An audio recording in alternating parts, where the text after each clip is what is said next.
जय जिनेंद्र। आज हम एनसीईआरटी 12th डीपीआई द्वारा जारी की गई नई प्रश्न बैंक के अध्याय 4 समष्टि अर्थशास्त्र आय एवं रोजगार निर्धारण के ऑब्जेक्टिव टाइप क्वेश्चन और एनालिटिक क्वेश्चन सॉल्व करेंगे।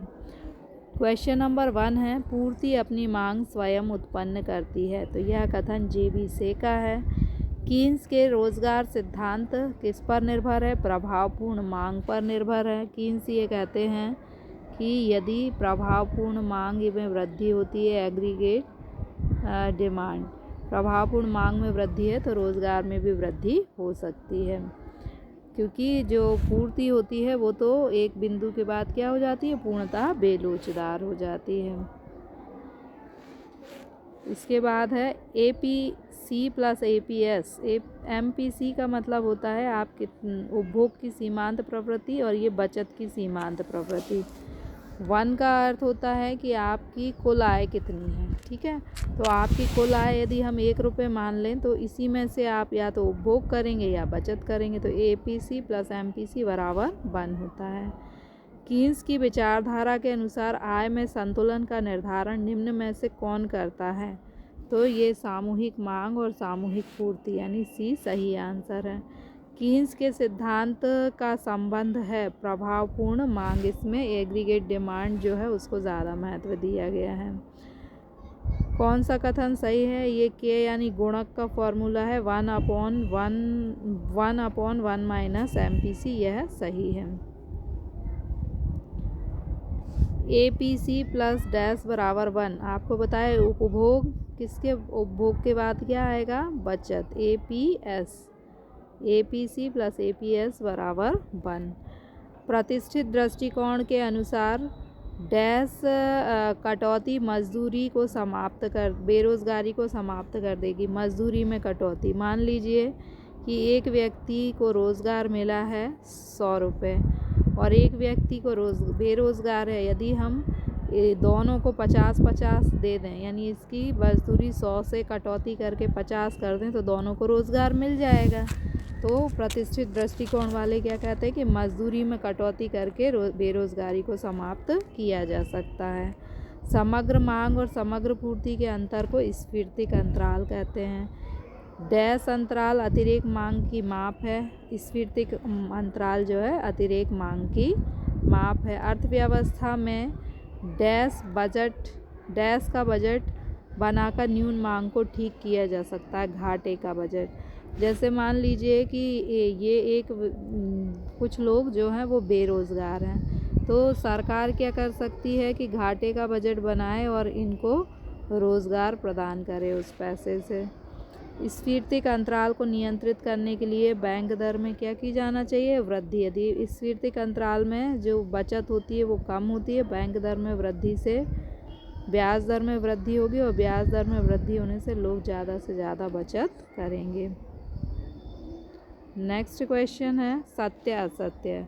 कीन्स का दृष्टिकोण दीर्घकालीन है। तो कीन्स जो है वो कहते हैं कि दीर्घकाल में हम सभी मर जाएंगे, तो इनका दृष्टिकोण कैसा है? अल्पकालीन। यह कथन गलत है। रोजगार के संतुलन स्तर पर भी कुछ श्रमिक बेरोजगार रह सकते हैं। कीन्स ने बताया कि जैसे मान लीजिए कि ये जो है वो रोज़गार का संतुलन स्तर है, इस पर इतने श्रमिक जो हैं वो जो बीच का जो अंतर है बेरोज़गार हैं, तो यह कथन सही है। उपभोग फलन अपूर्ण रोज़गार की साम्य की व्याख्या करता है। उपभोग फलन कीन्स ने दिया और कीन्स का रोज़गार सिद्धांत क्या बताता? अपूर्ण रोज़गार। देखिए यहाँ संतुलन भी है और इतने लोग जो हैं बेरोज़गार भी हैं। भविष्य में ब्याज दर में वृद्धि बचतों को कम कर देती है। देखिए ब्याज दर यदि बढ़ेगी तो आप बचत ज़्यादा करेंगे या कम? ज़्यादा बचत करेंगे, सेविंग, इसलिए यह कथन गलत है। कम नहीं करती बल्कि बढ़ा देती है। जिस अनुपात में आय बढ़ती है उसी अनुपात में उपभोग व्यय नहीं बढ़ता। यदि आपकी आय 100 रुपये है और आप 50 रुपये बचाते हैं, यदि आप उपभोग करते हैं, खाने पर 50 रुपये व्यय करते हैं, आपकी आय 200 रुपये हो जाए तो क्या आप उपभोग को भी डबल करेंगे? नहीं करेंगे, आप 60-70 रुपये व्यय करेंगे। तो इसलिए यह कथन क्या है? सही है। इसने कहा उपभोग व्यय नहीं बढ़ता, वो उसी अनुपात में उपभोग व्यय नहीं बढ़ता। यही हम कह रहे हैं कि आय तो डबल हुई लेकिन उपभोग डबल नहीं होगा, डबल से थोड़ा कम होगा। अपूर्ण रोजगार अभावी मांग का परिणाम है।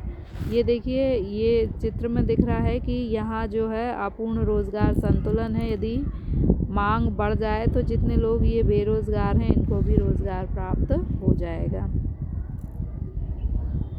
सही जोड़ी बनाइए। ये फॉर्मूले हैं, इनको आपको बताना है।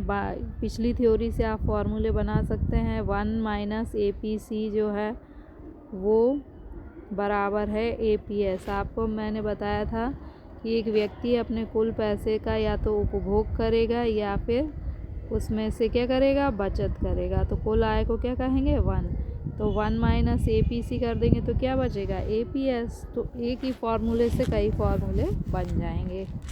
डेल्टा, जहाँ भी डेल्टा आए तो ये समझ लेना कि इसका आंसर M होगा। डेल्टा C अपॉन, लेकिन फिर भी आपको याद करना पड़ेगा, delta C upon delta Y बराबर MPC। 1 माइनस MPC बराबर होती है API के। C अपॉन Y जो है वो बराबर है APC के।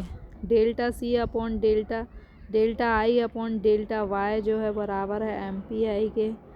और डेल्टा I यानी इसका आंसर तो I में ही आएगा, और डेल्टा का मतलब है M, तो ये M आ गया। I अपॉन Y जो है वो बराबर है MPS के।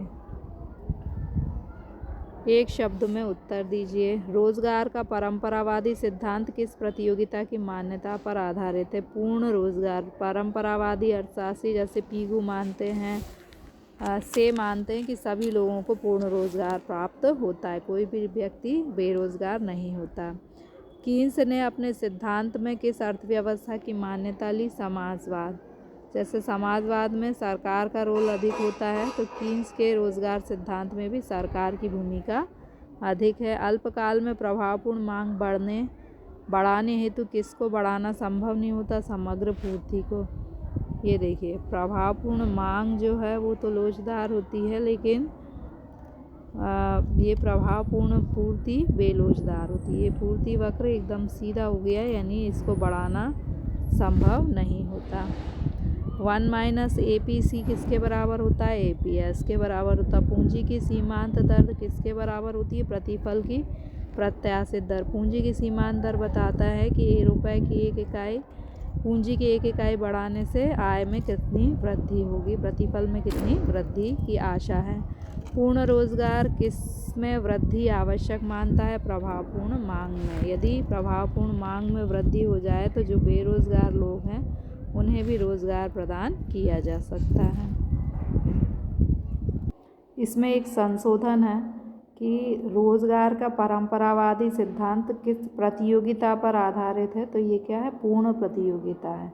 यहाँ पर पहले रोजगार लिखा था, तो रोजगार की जगह आपको पूर्ण प्रतियोगिता लिखना है, ये संशोधन करना है। फिर है पूर्ण रोजगार संतुलन और अपूर्ण रोजगार संतुलन में अंतर कीजिए। तो पूर्ण रोजगार संतुलन क्या होता है, जहाँ समग्र मांग और समग्र पूर्ति दोनों बराबर होती है, तो पूर्ण रोजगार संतुलन। और अपूर्ण रोजगार संतुलन में क्या होता है कि ये अपूर्ण रोजगार संतुलन है। यहाँ इतने लोग जो हैं वो बेरोजगार हैं, इतने लोगों को रोजगार मिला है और इतने लोग बेरोजगार हैं। ये जो बीच की जगह है ये क्या है, बेरोजगारों की है। और इनको रोजगार कब मिलेगा, जबकि प्रभावपूर्ण मांग में वृद्धि होगी। तो पूर्ण रोजगार संतुलन की धारणा परंपरागत है। से, पीगू, JB से ने मुख्यतः ये पूर्ण रोजगार संतुलन की अवधारणा थी। अब अपूर्ण रोजगार संतुलन की अवधारणा कीन्स ने दी। अप्रयुक्त संसाधन यानी देश में जो भूमि, पूंजी, श्रम, संगठन और साहस हैं वो पूर्ण रोजगार में अप्रयुक्त नहीं होते, यानी सबका पूरा प्रयोग होता है, सबको पूरा रोजगार मिल गया। लेकिन इसमें अप्रयुक्त संसाधन होते हैं, कुछ लोग बेरोजगार भी होते हैं। बेरोजगारी, इसमें समग्र मांग और समग्र पूर्ति दोनों क्या हैं, बराबर होती हैं, इसलिए इसमें बेरोजगारी नहीं होती। जितनी मांग है उतनी पूर्ति है, इसलिए बेरोजगारी नहीं है। जबकि इसमें प्रभावपूर्ण मांग जो है पहले इतनी थी, फिर बढ़ा दी हमने, तो प्रभावपूर्ण मांग की कमी के कारण बेरोजगारी पाई जाती है। समग्र पूर्ति को स्पष्ट कीजिए। समग्र पूर्ति से अभिप्राय अर्थव्यवस्था में दिए हुए समय में खरीदने के लिए उपलब्ध उत्पाद हैं। ये यदि पूरी अर्थव्यवस्था है, इसमें एक वर्ष के अंदर जितने भी उत्पाद जो हैं वो खरीदने के लिए उपलब्ध हों तो उन्हें हम क्या कहेंगे? समग्र पूर्ति, एग्रीगेट सप्लाई कहेंगे। एक अर्थव्यवस्था में दिए हुए समय में खरीदने के लिए जो भी उत्पाद उपलब्ध हैं वो समग्र पूर्ति होंगे। इसमें वस्तुएं और सेवाएं दोनों शामिल होगी। समग्र पूर्ति का फॉर्मूला एस फंक्शन है एन का। एस जो है समग्र पूर्ति को बताता है, एन यानी कितने लोगों को रोज़गार प्राप्त है। यदि आपको तीसरा वाला कठिन लगे पॉइंट तो आप फिर इसका चित्र भी बना सकते हैं। 3 नंबर यानी 3 चीज़ें, इसका चित्र बहुत सरल है। ये हो गया समग्र पूर्ति का चित्र, ये आपको सीधे ये समग्र पूर्ति हो गई। नीचे आप लिख देंगे उत्पादन प्लस रोजगार, यानी उत्पादन और रोजगार होगा। और इस तरफ आपकी होगी कुल लागत, कुल लागत या फिर प्रत्याशित प्राप्तियाँ, प्रत्याशित प्राप्तियाँ। तो या तो आप ये तीसरे नंबर का पॉइंट लिख दें या फिर ये वाला चित्र बना दें, 3 नंबर आपको मिल जाएंगे। रोजगार के परंपरावादी सिद्धांत की 3 विशेषताएं। पहला है मांग और पूर्ति में स्वतः संतुलन। जेवी से क्या कहते हैं कि जो मांग और देखिए उनका कथन है कि यदि अर्थव्यवस्था में अनावश्यक सरकारी अर्ध सरकारी हस्तक्षेप ना हो तो मांग और पूर्ति में स्वतः संतुलन, यानी परंपरावादी अर्थशास्त्री क्या मानते हैं कि अर्थव्यवस्था में किसी वस्तु की जो मांग और पूर्ति होती है, अगर सरकार जो है वो कोई हस्तक्षेप ना करे तो मांग और पूर्ति हमेशा संतुलन की स्थिति में रहते हैं। बेरोजगारी की कल्पना निराधार, ये कहते हैं कि अति उत्पादन असंभव है, कि उत्पादन ज़्यादा है इसलिए लोगों को रोज़गार नहीं। सामान्य बेरोज़गारी असंभव है, मतलब वो ये कहते हैं ना तो अति उत्पादन होता ना कभी बेरोज़गारी होती। हस्तक्षेप रहित आर्थिक समाज, परंपरावादी अर्थशास्त्रियों के अनुसार अर्थव्यवस्था में एक ऐसी लोच होती है कि जो बाह्य हस्तक्षेप को किसी भी दशा में स्वीकार नहीं करती। यदि अर्थव्यवस्था में सरकारी या अर्ध सरकारी हस्तक्षेप किया जाता है तो अवश्य ही बेरोजगारी उत्पन्न होती है। यानी परंपरावादी ये कहते हैं कि जो सरकार है वो यदि अर्थव्यवस्था में कोई भी हस्तक्षेप ना करे तो अर्थव्यवस्था में बेरोजगारी कभी उत्पन्न नहीं होगी, लेकिन सरकार हस्तक्षेप करेगी तो बेरोजगारी उत्पन्न होगी। कीन्स के रोजगार सिद्धांत के 3 दोष लिखिए। पहला दोष है कि बेरोजगारी की समस्या का अपूर्ण हल प्रस्तुत करता है, यानी ये चक्रीय बेरोजगारी की समस्या का तो हल प्रस्तुत करता है लेकिन तकनीकी और घर्षणात्मक बेरोजगारी का हल प्रस्तुत नहीं करता। दूसरा, उपभोग की प्रवृत्ति की गलत धारणा, ये कहता है कि उपभोग केवल वर्तमान आय पर निर्भर करता है। वास्तव में ऐसा होता है कि व्यक्ति सोचता है भविष्य में यदि आय हो जाएगी तो भी मैं वर्तमान में उपभोग कर लूँ, तो इनने भविष्य की आय पर ध्यान नहीं दिया, वर्तमान की आय पर ध्यान दिया है, इसलिए ये इसकी आलोचना की जाती है। यह दोषपूर्ण एक पक्षीय सिद्धांत है क्योंकि ये समग्र मांग पर तो ध्यान देता है, समग्र पूर्ति पर ध्यान नहीं देता है। उपभोग फलन की 3 मान्यताएं। उपभोग फलन क्या होता है? इसकी पहली मान्यता है कि कुल उपभोग में कुल आय की अपेक्षा कम अनुपात में वृद्धि होती है, यानी आपकी आय यदि 100 रुपये है और आप 60 रुपये खर्च करते हैं, ये आपका उपभोग है, और बचत आपकी होती है 40 रुपये। अब आय यदि आपकी 200 रुपये हो जाए तो क्या होगा कि कुल उपभोग में कुल आय के अनुपात में वृद्धि होती है। आय में वृद्धि हुई है तो आपके उपभोग में भी क्या हो जाएगी, वृद्धि हो जाएगी।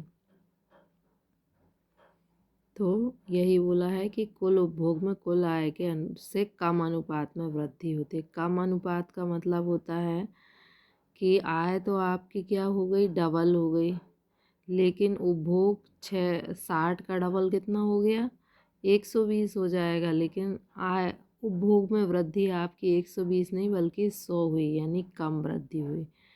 यानी उपभोग में आय में ये आपकी क्या है, आय। तो आय में वृद्धि होने पर उपभोग में वृद्धि कम अनुपात में होती है। फिर है आय में वृद्धि से उपभोग और बचत में बढ़ जाता है। ये आपकी आय 100 से 200 हुई तो जो आपकी आय है वो उपभोग और बचत दोनों में बट गई।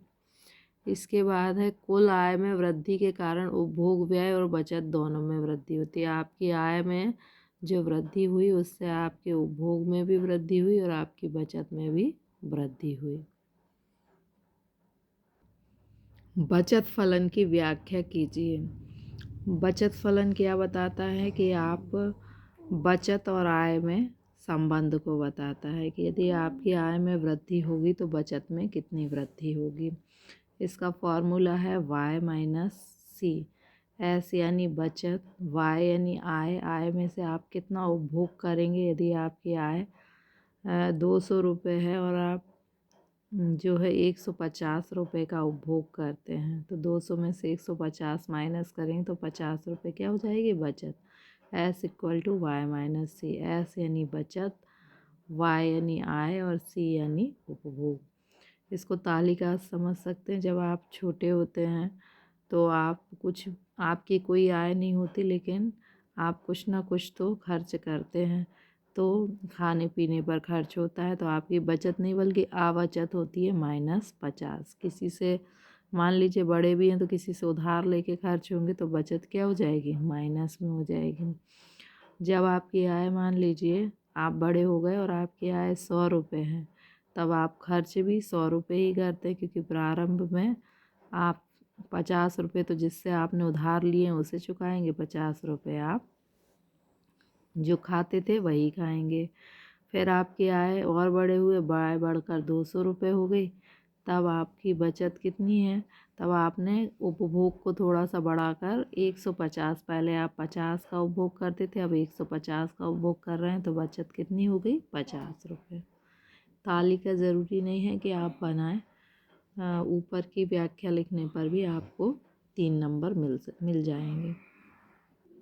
पूंजी की सीमांत क्षमता को स्पष्ट कीजिए। देखिए, रोजगार में यदि हमें वृद्धि करना है तो बढ़ती हुई आवश्यकताओं को पूरा करने के लिए अर्थव्यवस्था में हमें निवेश की ज़रूरत होती है। निवेश यानी हम उद्योगों की स्थापना करें, उद्योगों के अंदर नई नई जो मशीनें हैं वह मशीनें लगाएं। अब पूंजी की सीमांत क्षमता किसे कहते हैं कि पूंजी की एक अतिरिक्त इकाई हमने मान लीजिए एक मशीन में लगाए तो अतिरिक्त इकाई के निवेश से जो अतिरिक्त लाभ हुआ, यानी मान लीजिए कि ये जो मशीन हमने है वह 1 लाख की मशीन लगाई है या 10,000 की मशीन लगाई है मान लीजिए हमने। तो हमने जब 10,000 रुपये की मशीन लगाई तो इससे हमें 1 साल में मशीन के चलने से क्या हुआ, इसमें मूल्यह्रास भी होगा, घिसावट होगी ना। तो मान लीजिए कि मशीन के चलने से इसमें 1,000 रुपये का ह्रास हुआ और इससे हमें मशीन को चलाने से 1 साल के अंदर हमें 300 रुपये का जो है वो लाभ प्राप्त हुआ।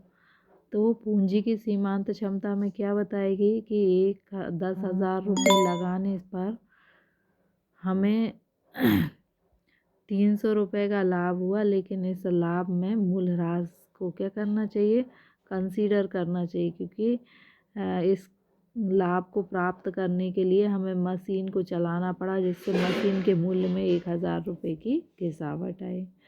तो यदि आप सिंपल वे में समझें तो पूंजी की सीमांत क्षमता क्या है कि पूंजी की एक अतिरिक्त इकाई लगाने से पूंजी की एक अतिरिक्त इकाई लगाने से लाभ में जो अतिरिक्त वृद्धि होती है। हमने 10,000 रुपये की पूंजी लगाई थी और 3,000 रुपये की एक अतिरिक्त वृद्धि हुई। तो पूंजी की एक अतिरिक्त इकाई लगाने से लाभ में जो अतिरिक्त वृद्धि होती है उसे हम पूंजी की सीमांत क्षमता कहते हैं। बचत की प्रवृत्ति के निर्धारक तत्व आय। देखिए, यदि किसी व्यक्ति की जो आय है वो बढ़ती है, आय बढ़ने पर उसकी बचत जो है सेविंग भी क्या होगी, बढ़ेगी। यदि व्यक्ति के अंदर बचत करने की इच्छा बहुत ज़्यादा है तो वो क्या करेगा, बचत ज़्यादा करेगा। बचत करने की इच्छा कम है तो बचत कम करेगा।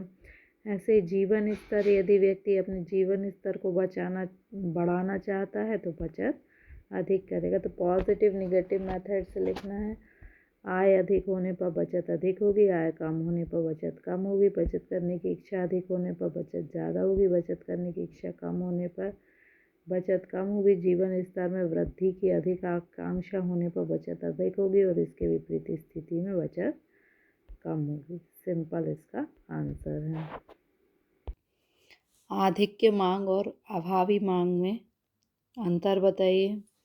आधिक्य मांग में अधिक क्या होती है, मांग, यानी समग्र मांग अधिक होती है समग्र पूर्ति से। अभावी मांग में क्या होता है, मांग कम है, समग्र मांग कम होती है समग्र पूर्ति से। उपनाम, आधिक्य मांग का उपनाम है मुद्रास्फीति और अभावी मांग का उपनाम क्या है, अपस्फीति।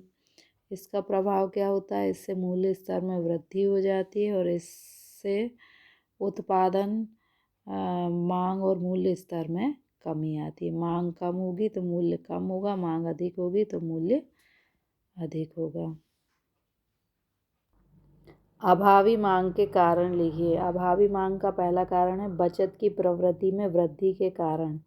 यदि मान लीजिए कि आप बचत ज़्यादा करने लगें, जब आप बचत ज़्यादा करेंगे यानी आप खर्च कम करेंगे, उपभोग कम करेंगे, और उपभोग कम करेंगे तो अभावी मांग उत्पन्न होगी। जैसे मान लीजिए आप 100 रुपये में से 50 रुपये खर्च करते थे, अब आप 100 रुपये में से 10 रुपये ही खर्च करते हैं, यानी वस्तुओं की मांग 50 रुपये की ना होकर 10 रुपये की हो जाएगी, तो अभावी मांग उत्पन्न हो जाएगी। करारोपण नीति, करारोपण नीति में यदि सरकार अत्यधिक कर लगाती है तो उससे क्या होगा कि लोगों की जो 100 रुपये की आय थी, इस पर अगर सरकार ने 40 रुपये कर लगा दिया तो लोगों के पास उपभोग के लिए तो 60 ही रुपये, कम पैसे बचेंगे, इसलिए 60 ही रुपये की मांग हो जाएगी। पहले मान लीजिए सरकार पहले 10 रुपये कर लगाती थी तो लोग 90 रुपये व्यय करते थे, तो 90 रुपये की मांग होती थी। अब 40 रुपये कर लगाती है तो केवल 60 रुपये व्यय कर पाते हैं, यानी मांग क्या हो गई, कम हो गई। सार्वजनिक व्यय में कमी, पहले सरकार आपको 10,000 रुपये छात्रवृत्ति देती थी तो आप 10,000 रुपये खर्च करते थे। अब सरकार 1,000 रुपये छात्रवृत्ति दे तो आप 1,000 ही खर्च कर पाएंगे। तो अब चूँकि 1,000 रुपये की मांग होगी यानी मांग कम होगी, तो सार्वजनिक व्यय में कमी के कारण सरकार जो जनता होती है उसकी मांग में कमी हो जाती है। तो आपको इसमें क्या लिखना है, बचत की प्रवृत्ति में वृद्धि होने पर के कारण वस्तुओं और सेवाओं की मांग कम हो जाती है और मांग कम होने के कारण अभावी मांग उत्पन्न हो जाती है। करारोपण नीति, यदि सरकार अत्यधिक कर लगाती है तो लोगों के पास उपभोग के लिए कम पैसा बचता है और मांग कम हो जाती है, अभावी मांग की स्थिति उत्पन्न हो जाती है। सार्वजनिक व्यय, यदि सरकार कम करती है तो जनता के पास व्यय के लिए पैसा कम बचता है और अभावी मांग की स्थिति उत्पन्न हो जाती है। कीन्स का आय और रोजगार सिद्धांत समझाइए। ये चूँकि बड़ा क्वेश्चन है और 3 नंबर में दिया है तो आप क्या कर सकते हैं कि ये पूरा चित्र याद हो जाए तो बहुत अच्छी बात है, नहीं तो आप इसको इतना भी याद करेंगे तो चलेगा।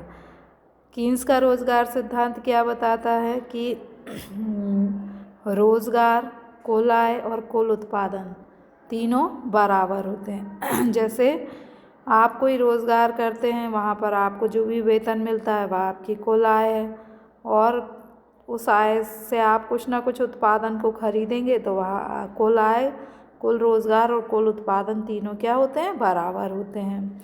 अब रोज़गार, आय और उत्पादन किस पर निर्भर करते हैं, मांग पर। जो मांग होगी उसी वस्तु का अपन उत्पादन करेंगे, और जिसका उत्पादन करेंगे उसको बेचने से आय प्राप्त होगी, और जिसका उत्पादन करेंगे उत्पादन कार्य में लोगों को रोज़गार मिलेगा। तो ये तीनों चीज़ें किस पर निर्भर करती हैं, प्रभावपूर्ण मांग पर। प्रभावपूर्ण मांग किस पर निर्भर करती है, कुल मांग क्रिया और कुल पूर्ति क्रिया। कुल मांग क्रिया जो है मतलब वो किस पर निर्भर करती है, उपभोग पर। हम मांग क्यों करते हैं, उपभोग के लिए। अब हमारा उपभोग जो है वो किस पर निर्भर करता है, आय पर। यदि आय होगी तो उपभोग करेंगे, नहीं तो नहीं करेंगे।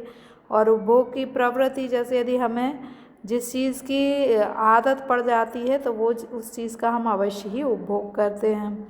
इसके बाद फिर है पूर्ति क्रिया। पूर्ति, किसी भी वस्तु की पूर्ति के लिए क्या आवश्यक है, विनियोग। अब विनियोग जो है वो किस पर निर्भर करता है, पूंजी की सीमांत उत्पादकता, यानी आपने जो पूंजी लगाई है हर अगली इकाई से आपको कितनी आय प्राप्त होगी। अगर ज़्यादा प्राप्त होगी आय तो ही आप विनियोग करेंगे। दूसरा, ब्याज की दर। अगर ब्याज की दर कम है तो आप व्यापार में विनियोग करेंगे, ब्याज की दर ज़्यादा है तो आप बैंक में विनियोग करेंगे पैसा। तो आप इतना भी लिखेंगे तो चलेगा। हालांकि मैं आपको ये पूरा चित्र बता देती हूँ जिसमें कि कीन्स का रोजगार सिद्धांत पूरी व्याख्या है। अब आगे है आपका कि जो उपभोग की प्रवृत्ति है वो किस पर निर्भर करती है। तो यदि आपको ये बड़ा ना लिखना हो तो आप लिख सकते हैं ए, औसत उपभोग की प्रवृत्ति, average propensity to consume, APC। सीमांत उपभोग की प्रवृत्ति, MPC, marginal propensity to consume. ये दोनों पर निर्भर करती है कि औसत उपभोग की प्रवृत्ति कितनी है, सीमांत उपभोग की प्रवृत्ति कितनी है। अब ये जो है सीमांत उपभोग की प्रवृत्ति वह गुणक पर निर्भर करती है। इसके अलावा यदि हम पूर्ति क्रिया में देखें तो वैसे आपको इतना ज़्यादा करने की ज़रूरत नहीं है, आप तो केवल इतना सा चित्र बनाएंगे तो आपका आंसर कंप्लीट होगा, क्योंकि 3 नंबर में आएगा। परंपरागत या प्रतिष्ठित रोजगार सिद्धांत को समझाइए। प्रतिष्ठित अर्थशास्त्री मानते हैं कि पूंजीवादी अर्थव्यवस्था में कीमत प्रणाली को स्वतंत्र रूप से कार्य करने दिया जाए तथा अर्थव्यवस्था में किसी भी प्रकार का हस्तक्षेप ना किया जाए तो स्वयं व्यवस्थापी अर्थव्यवस्था में दीर्घकाल में पूर्ण रोजगार की स्थिति विद्यमान रहती है। इसका अर्थ यह है कि जो सरकार है वो क्या करे, अर्थव्यवस्था में कोई भी हस्तक्षेप अर्थव्यवस्था में ना करे। तो क्या होगा, अपने आप जो है मांग और पूर्ति की शक्तियाँ बराबर होंगी और पूर्ण रोजगार की स्थिति स्थापित हो जाएगी। अल्पकाल में हो सकता है कि भी कुछ लोग जो हैं वो बेरोज़गार हों, लेकिन जो लोग बेरोज़गार हैं उन्हें मजदूरी में कटौती के द्वारा क्या किया जा सकता है, रोज़गार प्रदान किया जा सकता है। जैसे यदि 2 लोगों को हम 100 रुपये रोज़गार दे रहे थे और 2 लोग जो हैं वो बेरोज़गार थे, तो अब हम क्या करेंगे, प्रत्येक को 25-25 रुपये देंगे तो 100 रुपये हो जाएंगे और कोई भी बेरोज़गार नहीं रहेगा। तो प्राचीन अर्थशास्त्री का मूल क्या था कि एक तो पूर्ण रोजगार, सरकार हस्तक्षेप ना करे तो पूर्ण रोजगार की स्थिति विद्यमान रहती है। यदि फिर भी बेरोजगारी हो तो मजदूरी में कटौती की नीति को अपनाकर उसे दूर किया जा सकता है। परंपरागत रोजगार सिद्धांत तथा कीन्स के रोजगार सिद्धांत में अंतर स्पष्ट कीजिए। मान्यता, परंपरावादी रोजगार सिद्धांत दीर्घकाल की मान्यता पर आधारित था, यानी ये मानता था कि दीर्घकाल में पूर्ण रोजगार की स्थापना हो जाएगी, जबकि कीन्स मानते हैं कि अल्पकाल में अपूर्ण रोजगार ही पाया जाता। तो ये अल्पकालीन है, ये दीर्घकालीन है। ये विशिष्ट सिद्धांत है, कुछ विशिष्ट पूंजीवादी देशों पर लागू होता है। ये सामान्य सिद्धांत है जो सभी अर्थव्यवस्थाओं पर लागू होता है।